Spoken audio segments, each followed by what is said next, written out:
What's going down, DJs? Here we are, the day of the Hall of Fame game. Sure, I'm going to give you a pick for it. It's actually in the book, or at least that's the recommended play. It's probably not even available at this point because the line has been bet the hell down. Of course, the day of Hall of Fame game, right? It's a damn holiday out here. Anyways, we're going to go over that.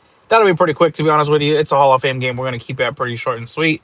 But also, we're going to look at week one with more information from the Madden algorithm, which, of course, we've gone over already. I'll go over a recap for you if you're not familiar with it. Give you the value that we find for week one, at least for this one play. So let's get into the Hall of Fame game first, right? Short and easy. Best play on the board right now, Cardinals +1. That's it. I'll give you the background on it. There's not a whole lot to that. Number one, the Panthers, they're coming into this game pretty banged up. They have a lot of little injuries, kind of nothing major, like nothing season ending just yet. But a lot of their starters are dealing with like nagging, aches and bruises and that kind of stuff. And so they're not going to play. Canales already came out and said, hey, we're not really playing these starters at all. So that's not a concern as far as the Cardinals winning. Secondly, though, the Panthers, well, under Canales, have really struggled in the preseason, and that is definitely a coaching trend. The play in the book, I'll give it to you at this point because the book is free for today, anyways. The play in the book was Panthers under 18 and a half. Now, that line eventually did come out at 17 and a half. Still liked it at that. Um, the problem is it's been bet down. I would be surprised if you still find that. It's probably closer to like 16 and a half or 17 now. At that point, I mean, you can still take it if you see it, but a lot of books aren't even carrying it right now. Um, the reason for that, though, and the reason that I was on that play so early in the summer is that Canales has never scored more than 12 points in a preseason game. He's been that coach. He's gone through three full preseasons. He's never scored more than 12 points. I don't have his betting or his win percentage right off the top of my head right here, but I could tell you he's not very good. He's something like 1-5 in the preseason. Typically, he scores more like 10 points a game, and the average is probably just right around 10. And at that, that's even kind of high because there's been some games where he scores 7 and a 3. Like I said, there was one game where he scored 12, and that's it. That's the highest he's ever gone. And that was definitely the anomaly. So don't be surprised if tonight is kind of a slog to get through and watch, and it gets kind of boring and all that kind of stuff. But you know, it is what it is. It's football. We're going to watch it. There's actual players, actual NFL teams wearing actual NFL jerseys on the field. I'm going to watch it. I'm sure most of you are going to watch it. That's the play. It's really just a fade against the Panthers. Coach doesn't give a shit about preseason. Definitely doesn't care about the Hall of Fame game. They're already coming in kind of banged up. So on top of the coaching trend, we have the starters are absolutely not going to be playing. And then we have an offense that personally I actually expect to take kind of a step backwards this year.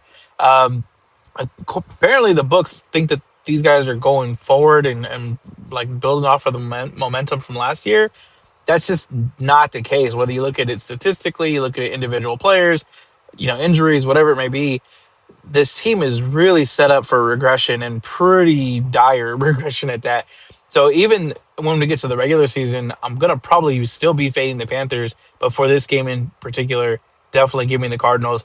We don't know much about LaFleur because this is his first time as a head coach. I've told you guys before, these first-year head coaches, typically, at least the first game, they want to come out, make a statement, show that their scheme is at least somewhat doable, right? That they can score, they can have an okay looking offense, that they should belong in the NFL because it's not just themselves, right? They're not just trying to prove it to themselves. They have a team that they need to get buy-in from. There's players on this team that have been in the league that know that this is this guy's first go around as head coach.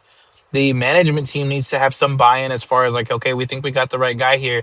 And this is your best chance to do it because you're going to be playing against a defense that's really not putting everything out there. If you can score, you can do it. You can put some points up in bunches, great. Which is why I would not be on the under for this game. I get it. It's a preseason game. It's a Hall of Fame game. The under used to be the smash play a few years ago. These last 3 years they've all gone over, and it's been progressively getting higher and higher scoring. There's some outstanding kind of issues there, but long story short, I wouldn't really mess with the total too much. If anything, I would take the Panthers team total under. That's probably the only play I would really look at if you can get it. And then lastly, and the best play that's still on the board right now, is the Cardinals +1. Take that. Don't overthink it. Don't go crazy for it. I put like a quarter unit on this Hall of Fame game at most. So have fun with that one. Watch the game tonight. But going into week one, it's going to be the Rams versus the 49ers. This game is going to happen in Australia. You are going to get some more information on this week, obviously, the opening week of the NFL season as we move forward. But let me just pause a minute to say if you have not already gotten your copy of the 2026 NFL betting preview, I highly recommend that you do so today, which is Hall of Fame day. It is free. Today's the last day it's going to be free. It will go back on sale tomorrow. It's at 99 cents. It's still not a bad deal. And the price is going to go up relatively quickly after that. I believe by this weekend, the price is going to be up. So get that book while you can, especially while it's free. There are different picks for just about every single week of the season. That's exactly how the book is formatted. It's going to go from preseason through the end of the regular season. Every week either has a play or there's some sort of lesson there as far as like scheduling, tendencies, trends, seasonality within the NFL season. All of that stuff is in there. It goes over some of the Madden stuff. It goes over coaching trends and scheduling issues. Teams that have home field advantages or even off the home field advantage. So a lot of these little angles and quirks that people don't talk about a whole lot, it's in the book. I can't recommend it enough. Please go grab your copy. Like I said, if nothing else, it is free. If you've ever been curious about how you can be a better, because it is a worksheet after all, it's going to teach you some things as far as what you should be looking for during the week leading up to your bets and what you should be critiquing your bets off of. And it's also going to give you this other insider information as far as different angles and things that you're not going to see talked about on like an ESPN or even a lot of other YouTube channels for that matter. So grab your copy as soon as you can. And then lastly, take a look at the sports books that I have listed below. They are the affiliate links. I will tell you it's going to be Bovada and GTBets. If you're not already familiar, Bovada is the early riser. They put the lines out. They're the originator as early as possible. GTBets is the exact opposite. They are the last to move. So if you're a steam chaser, GTBets is probably a better fit for you. They're both offering bonuses to the viewers of this channel. Just click on the link below, get started, at least open the book account so that you can see the lines on there and you can see what's available at what times and kind of plan your attack, whether you're an early better or a late better, and see which one's going to fit your need better. Preferably, I have both just so you can take advantage. And if you happen to spot something late, GT Bets has it. If you already know something is coming up, like if you have a copy of that book and you can plan for week 8 in the NFL season, that book will tell you exactly what to look for. And when it comes out on Bovada, you can be the first one to act on it. So take a look at the links below. But let's get back to the week 1 pick. The Rams, per the Madden algorithm, are 4.87-point favorites. It seems like an odd number. It kind of is. We can round it to 5 because this is really what it means is that there should be essentially 5-point favorites in this game. And that is taken into consideration that they are playing in Australia. It's not a home field advantage for either team. That being said, if you look through the numbers here, as far as the ratings that the Madden algorithm or that Madden has for the players, that is, the advantage for quarterback definitely goes to the Rams. They have Stafford rated as a 99, whereas Purdy's an 85. Offense overall, this takes into account all other players besides the quarterback.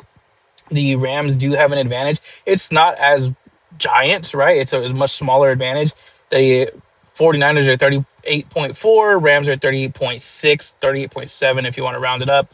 Defense definitely still goes to the Rams as well. This is not taking into account that Aaron Donald may be back on that Rams team. As of right now, he's doing like workouts and stuff.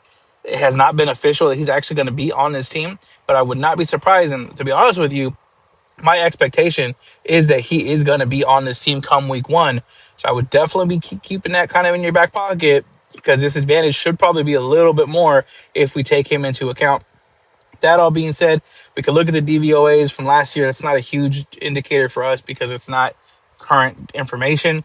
But with all of that being said, that those numbers get worked into the algorithm. The algorithm essentially takes the individual players and it gives them an assigned value as far as like how much they're worth, right? So the advantage for having a better quarterback is worth more than having a better like left guard, right?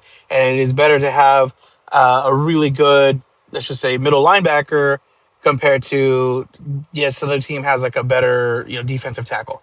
So It takes into account all of that. It spits out a projection and a number for us, and it's telling us that the Rams should really be 5 point favorites. Now, the one thing I will note on this, just to kind of give you a little bit of the bear case, is that the Madden algorithm is much better at predicting underdog wins or victories than it is favorites, right? So this difference here between 3.5 and 5, number one, it's sort of kind of around the key number because the 3.5 is, adjacent to the 3, but it's not crossing the 3 and it's not crossing the 7. So all this is telling you is that there's value on this Rams team. Now, a few things that are not taken into account, like I said, one being Aaron Donald, two is that the 49ers, it does include that there's injuries going on, right? So like we're not going to include Brandon Ayuk even though he's technically on the team. We're not including Ricky Pearsall even though he's technically on the team. But there's other injuries that are kind of lingering on the outskirts of the 49ers. It shouldn't be into week 1 but could be, and it's the 49ers. So I would not be surprised if they get less healthy, right? You're not going to get healthier going through preseason. So just take that into account. If you can get this line down, if you are tempted at following the Madden algorithm, this is a great play. You're going to get a great team and an early line. And essentially, this is just telling us that the lines have not taken into account the values that the Rams are bringing. They're just mislined by a little bit here. And so technically, I mean, I really could see the Rams winning this game by at least a touchdown. Like I said, their case can be made. 49ers typically have a pretty good fighting chance against the Rams.